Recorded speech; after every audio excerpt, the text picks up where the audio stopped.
Welcome to the Prison Professors Podcast. We serve people who face challenges with prosecution, sentencing, and prison. My co-founders are Sean Hopwood and Justin Paperny. My name is Michael Santos. We create digital content and our team offers individual consulting services. We also assist agencies that want to improve outcomes. To learn how we can help you, text the word Prison Pro to 44222. Again, text Prison Pro to 44222 and get our free brochure. You can also visit us at prisonprofessors.com or contact Justin at 818-424-2220. Please subscribe to our podcast on iTunes. Send confirmation that you reviewed our podcast and we'll send you a free digital book. Stay tuned for a 20 to 30-minute episode of Prison Professors. Welcome to the Prison Professors program. I am Michael Santos, and today we are going to be listening to rock. Now, one of the things that I do while I'm out here is try to connect with individuals who have experienced the criminal justice system so that we can learn from their process. We can learn what they experienced. We can learn what they did right, what they wish they would have done differently. We can learn how the prison system has influenced their lives. And today we are going to hear about Rock, who connected with me some kind of way. I really don't know how. So I'm going to start by asking Rock a little bit about your background and what brought you into the criminal justice system, and we will just learn this story together. Welcome to Prison Professors, Rock. Tell us about your background. Hi, I'm in Texas. I grew up in Texas, pretty much normal childhood. Went to high school, graduated top of my class, went to university. What year did you graduate high school, Rock? 1990. 1990, and that makes you about, what, 50 years 40. old now? No. Don't. No, strike that. I was thinking when I graduated. So that makes you about, what, 30 plus, somewhere in your 30s? Mid-40s. Mid-40s. So my math is not so good. So you graduated in 1990, and you said that you were top of your class, went into college. Walk us through that journey, what your life was going to, what direction you were trying to lead your life. College was the best years. I graduated in chemical engineering. I worked as a chemical engineer for a year, didn't like it. Then I went on to medical school, and I did medical school for 4 years in the Dallas-Fort Worth area. Graduated, and I was in my residency, which is medical training, postgraduate medical training, and that's when my life turned upside down, and I fell into the criminal justice process. How did your life get turned upside down with such a distinguished academic pedigree and such a promising career?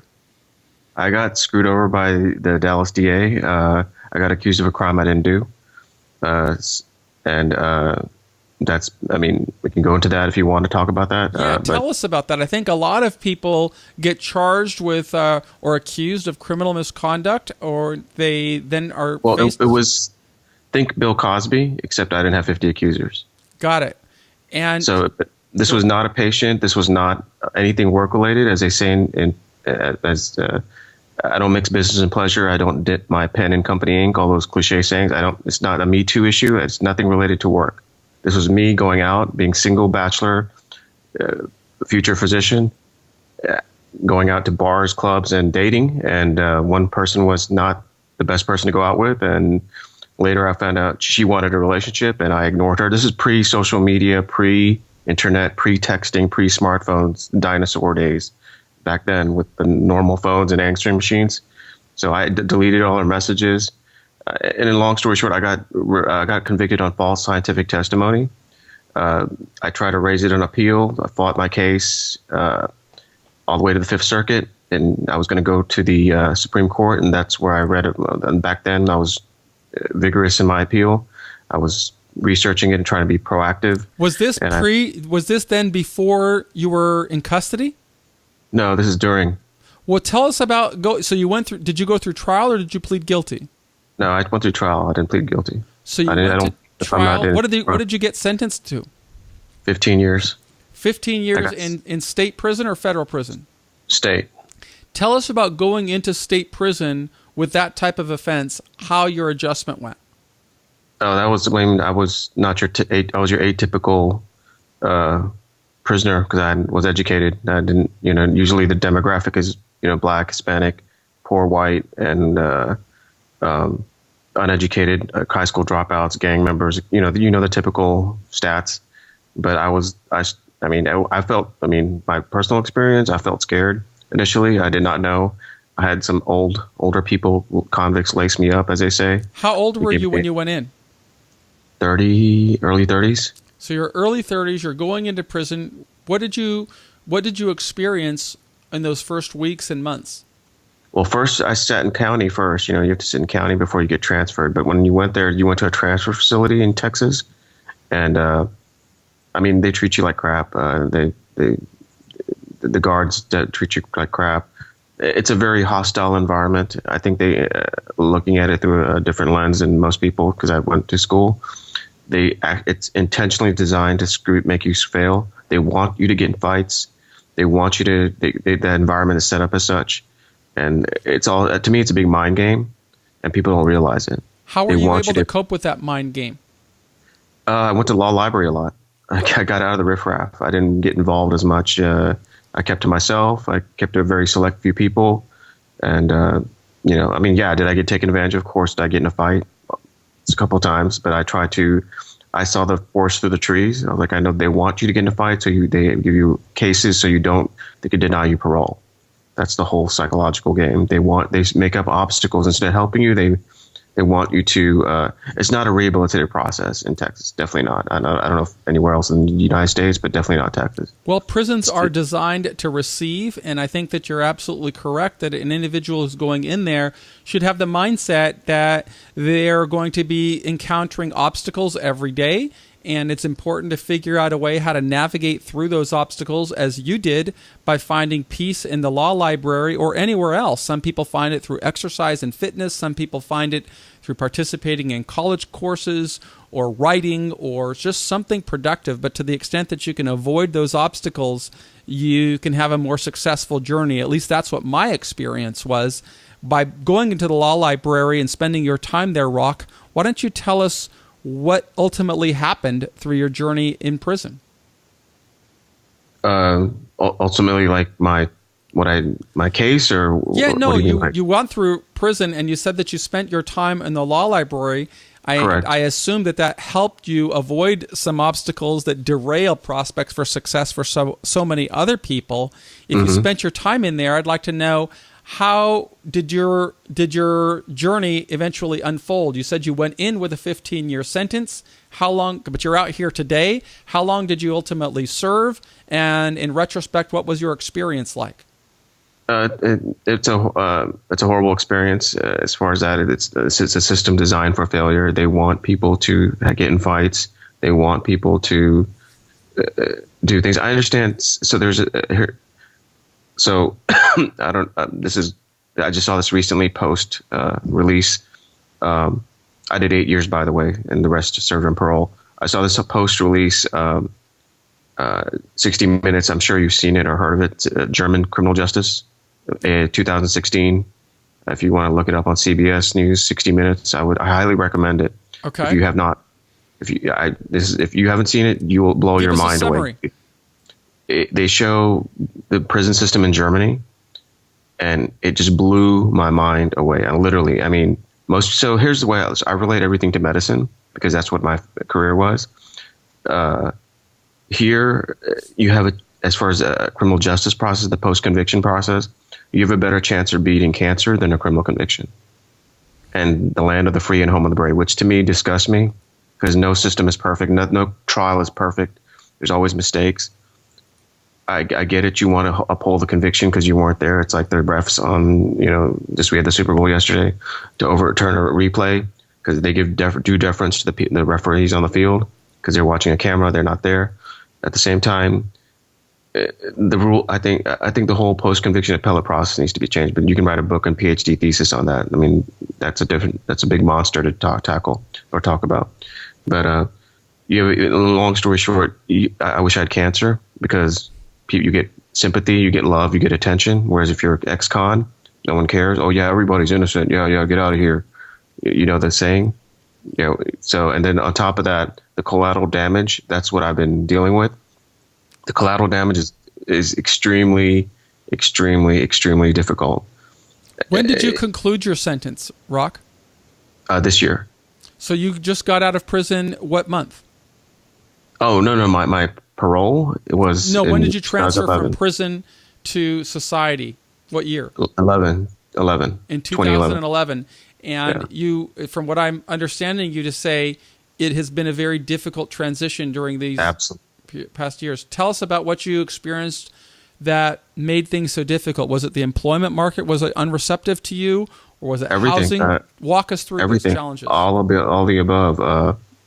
Housing, apartment complexes do background checks, so they can be biased towards you. Employment, definitely, they do background checks. Everywhere you go, relationships, people judge you. I don't care if it's a boyfriend, girlfriend, or male. Hey, bro, friends, person who's not been in the system versus person who's been in. So, in all facets of life, people judge you. And that's, maybe it's partly due because our human nature, our DNA, our brain is designed that way, but at the same time, the culture we're in. But so when I saw that German criminal justice system, it blew me away because they described and you really need to see it since you're in this business. They compare the German prison system. I know you know Google, right? It's a big corporation. For every one position, they get 500 applicants. That's how competitive it is. So they compared the German prison to a Google campus, like working at Google. They do hot yoga in German prison.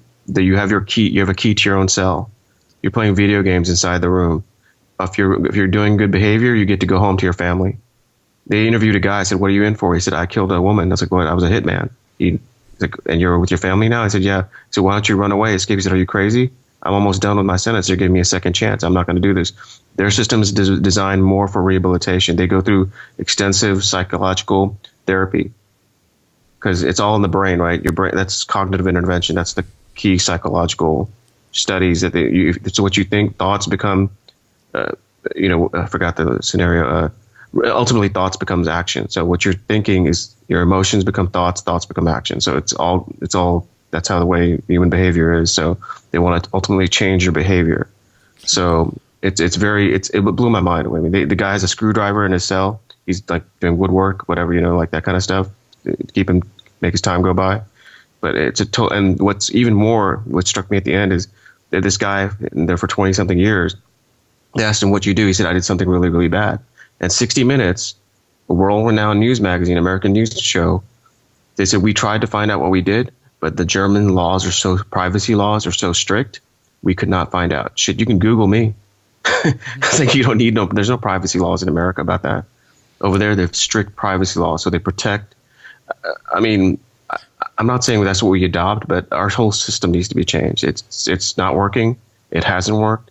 And in medicine, you do evidence-based medicine. Before a drug can be approved, it goes through a rigorous process with the FDA. It's 10 years long. They want to make sure it doesn't kill anybody before it gets on the market. The same thing should be evidence-based laws. If we're going to pass laws, sure, we don't know it's going to work or not. Tough on crime, lock them up and throw away the key. Let's try that. Sure, I'm okay with that. That's how science is. Let's see if this pill is going to kill this rat, right? You give it to the rat dies. You don't give it to humans. Same thing. Let's try this law, see how it works. Is it working? If it's not working, we should not be ashamed to change it. So let me interject a little bit in there on Rock and talk a little bit about that, because as somebody who went through the prison system for 26 years and have studied the prison system, I'd like to give some commentary on that. I'm certainly familiar, not with the German system, but I am familiar with the Scandinavian system, and we can contrast that with the U.S. prison system in a couple of ways. I think it all determines what you're talking about, evidence-based. We've got to begin with the premise of how is the system defining success. In those countries that you are describing, they are going to define success by a criminal justice system that prepares people for law-abiding, contributing lives upon release, and that's their focus. So they design the system in such a way that will encourage and incentivize people to pursue a pathway to excellence, pursue a pathway that will help them reconcile with society, come back, blend in, and return as law-abiding, contributing citizens. Unfortunately, in the United States, the process has been fundamentally different. They are not defining success by putting people back into society from prison as law-abiding, contributing citizens. Instead, this system is exquisitely designed to almost extinguish hope. And we can see, if we look at the evidence, what does it do? It perpetuates intergenerational cycles of failure. We see that the longer we expose somebody to corrections, the less likely that person is to to ever be able to function in society. And so if we talk about evidence-based, well, the evidence is showing they're getting exactly what they want in this system. This system is designed to receive, not to make a pathway for people to succeed. And that is one of the reasons that my partners and I feel so passionately about bringing more awareness by spreading stories about, well, like stories like yours, Rock. And that is, hey, you go into this system, it is very much like contracting a disease. There is sometimes a reality that we have to deal with that disease. And that disease, as you are living in a system that is grossly designed grossly to perpetuate these cycles of failure, our job is to figure out a way to succeed in spite of the way that the system is designed, while simultaneously trying to bring more awareness, change policies, change laws, so that we have a more effective and smarter criminal justice system. Do you understand why there are so many people behind it trying to keep you and me and others on this treadmill of failure? What thoughts do you have on that? I mean, it's a general conspiracy. I mean, there's private prison system. That's the money talks. In Texas, believe it or not, I'm sure you know, you don't get paid. This is the only state in the union that does not pay their prisoners. And they justify it, and there's been lawsuits and whatnot, and I don't know if they failed, or I'm pretty sure they failed. We were the last state in the union to get phones. We didn't have phones. I was in the system when they integrated phones into the system. So it's a really archaic system, and we're the last. And California had phones, and even though they were a bigger prison population. So it's a really disgusting system. And my thoughts, reasons, you got money. There's conspiracy theories. They want Jim Crow, the new Jim Crow, and there's different books on the topic. There's an entire ecosystem that has been built around mass incarceration. Yeah. And there are many companies that certainly profit from the system. They are the companies that provide prisoners with food and clothing and fencing and security. And there, of course, there is a massive union that supports that lobbies for tougher laws and instead of smarter laws. But that's beside the point. What can we do to deal with that? I mean, what can we do? What have you been able to do, Rock, to get over these challenges and get your life back onto a pathway of success? Have you been able to figure that out yet? No, that's why I connected with you, to be honest with you. So I go to BJM, Between Jobs Ministries. So here's the thing: I have this education. I'm your atypical person because I did have education. I was going to be a doctor, and now I can't use it. So do I go do $10 hour jobs picking up trash, mowing lawns? I mean, is that what I went to med school for? That's what has been the struggle. They said networking is key, so I was trying to network to you and to Sean after I saw his 60 Minutes. And he said the very key thing, he wouldn't have, because the guy asked him, so how did a convicted felon end up being a professor at Georgetown Law School? And I can't remember the exact quote. He said something, he had hope, and if people didn't help him, he would never have been there. That's absolutely true. We need to build strong networks, and that certainly worked for Sean. It's worked for many of the people that we have profiled on Prison Professors. It certainly worked for me. I was in prison for 26 years, but all the way through the journey, I was focusing on what steps can I take today, given the playing field that I am on, to navigate my way to success. Earlier in the episode, you referenced the Super Bowl and spoke about how decisions are made, and the system is designed in such a way to finalize those decisions and not rethink them. I have a lot of advice for you on this subject, and it really begins with the types of questions that you're asking, because I can tell you what to the extent that you're interested in listening, or any of to this process of what changed for me in going through 26 years in prison and coming out and being able to build a successful career, some of which has to do with trying to reform the prison system, but other parts have nothing to do with prison. And I can tell you that one of the fundamental differences between you and me, Rock, is the way I'm looking at the system. Do you have any idea of what I'm talking about when I say that?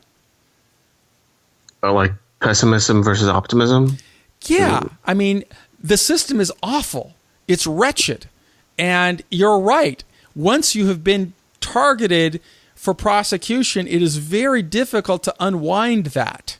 And in your case, it's got to be much more difficult than my case because you are innocent. If I take you at your word, you are innocent of the charges, and yet you're still having to deal with this disease. In my case, I was guilty. I was charged with trafficking in cocaine, and I did it. And I made every bad decision I could make along the way. But do you know the fundamental difference in me being able to resume my life and build a career is that I quit saying it's not my fault. I quit saying the system, it was unfair to sentence me to 45 years. I quit saying this is unjust. Instead of saying, okay, this is the playing field I'm on. What am I going to do to succeed?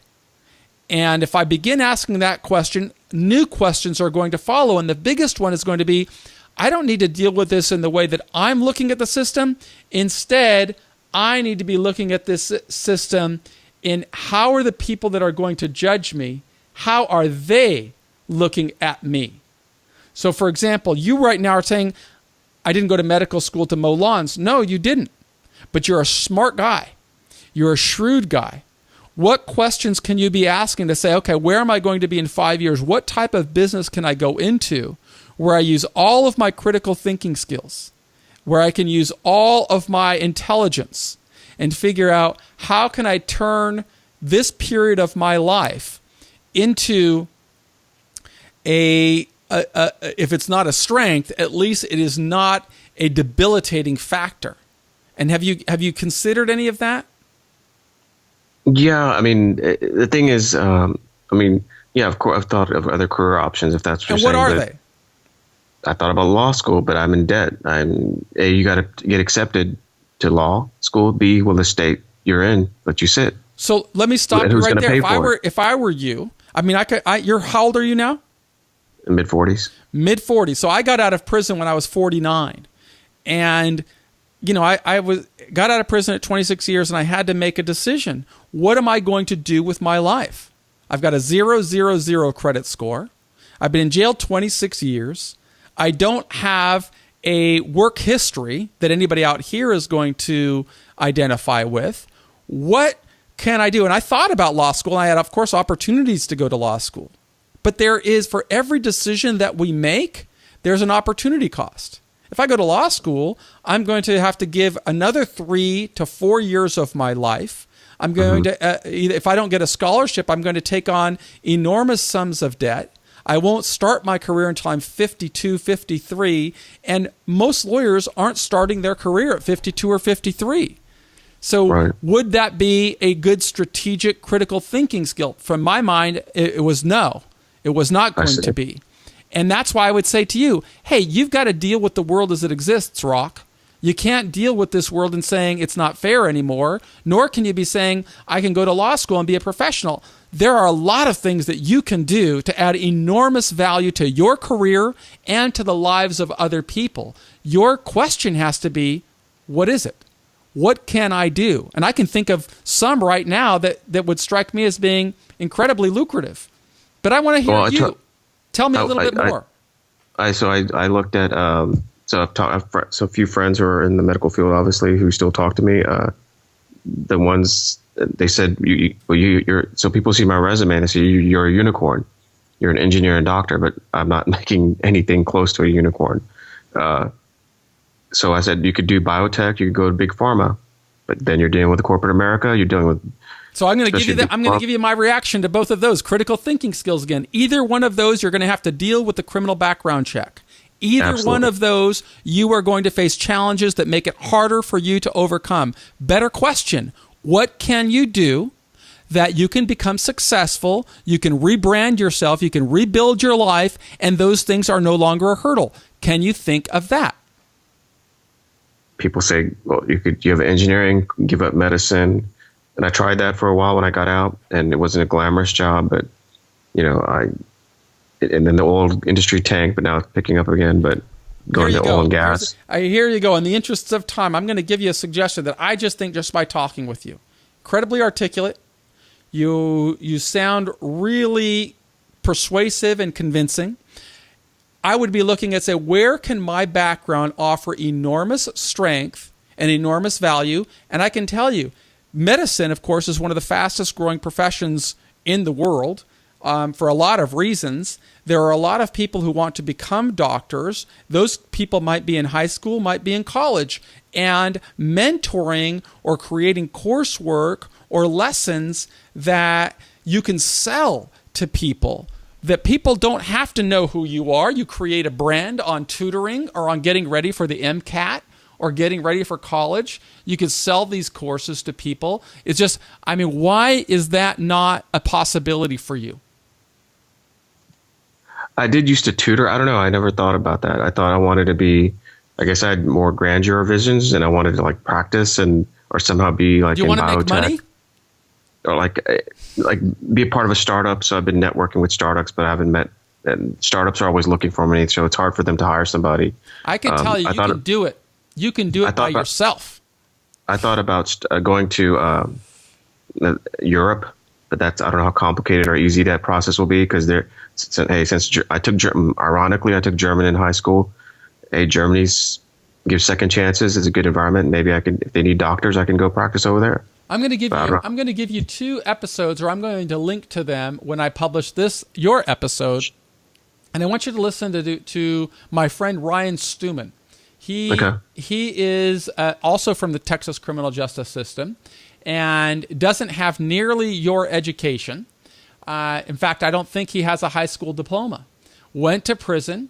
While his career was despite not having an education, he was a phenomenal salesman and developed some great skills as a sales professional and was earning quite a good living as a mortgage broker. Unfortunately, his felony background resulted in him not being able to continue his career as a mortgage broker, and he lost an income in excess of, I think it was $150,000 or $200,000 a year, and had to rebuild himself from nothing. But instead of going and doing what you're describing that he is doing, is going and mowing lawns or taking jobs and getting the door slammed in his face, he realized, wow, there are salespeople all around the United States that could really benefit from the experience that I have, and I'm going to start teaching. So he started creating courses online that he creates with nothing more than a laptop, and he sells those courses for he's got products anywhere from $20 to $20,000. He does more than $2 million a year in revenues. He's a convicted felon, but guess what? He's got an enormously satisfying career because he's helping other people achieve their dreams. Car salesmen, insurance salesmen, mortgage brokers, so many people. Help them become better salesmen by learning techniques that has worked for him on being open, on overcoming objections. He has a speaking career. He never hides from his background. He just says, we can't make excuses. We simply need to go after what we want to do. You are a medical professional. You are an engineer, and you have value to offer to many young people who would say, I'd like to be a doctor. Well, would they pay $20 for a course to listen to how you became a doctor? Would they pay $200 an hour for you to mentor them or teach them on how to get ready for the MCAT? Could you design courses that are automated? There are so many things that you can do if you're creative. And if you, instead of asking questions about what am I going to do with this criminal background, instead start thinking about what can I do with the skill set that I have, the knowledge that I have, to create value for other people. Because if you can help other people, Rock, you are going to help yourself. And that is just simply what worked for me, and that is a strategy that has worked for everybody that I have profiled, and I really would encourage you to do it. Don't think about your own challenges. Think about the value that you can add to society. Figure out how to put that into a package and sell it. And you will be successful, and you will be happier, and you will be more fulfilled because confidence will be restored, and you'll be putting your life back on a track of helping people, which ultimately is really what you are as a helper. You're a physician. You've got to heal people who are in struggle, and you may not be able to do that in an operating room or in a clinic, but you could certainly do it in front of your computer, and nobody's going to ask about your criminal background. They're only going to judge you on how much value you can provide. I see. Like I have to look into that. I don't know. I don't know how much. I know there's like there was like exam courses, but I got to see how there's a market and try it out and see what happens. Here is the reality. It is easier today than ever before to build a scalable business using the internet. But you have to simply be willing to write, to record, to put your intellectual property into a package that somebody can put their credit card information in there and download it. I give away a lot of all of my content because my primary business is real estate. But when I go to raise capital, I don't use my criminal conviction or my background of being in prison for 26 years. I don't look at that as a weakness. Rather, I go into meetings and I tell people I was in prison for 26 years, and the lessons that I learned are what makes me a good bet. And then I go on and show them why. And when you approach problems from a position of strength, you can build confidence in your listener, and people will want to do business with you. At least that's what I have found. You simply have to be willing to say, cut the ties of the negativity, cut the ties of saying, it's not my fault, I'm a victim of this wretched system. The system is wretched. Own it. Deal with it and overcome it and succeed anyway. And that is when you prevail, Rock. You've got to prevail over this system by making the best of you.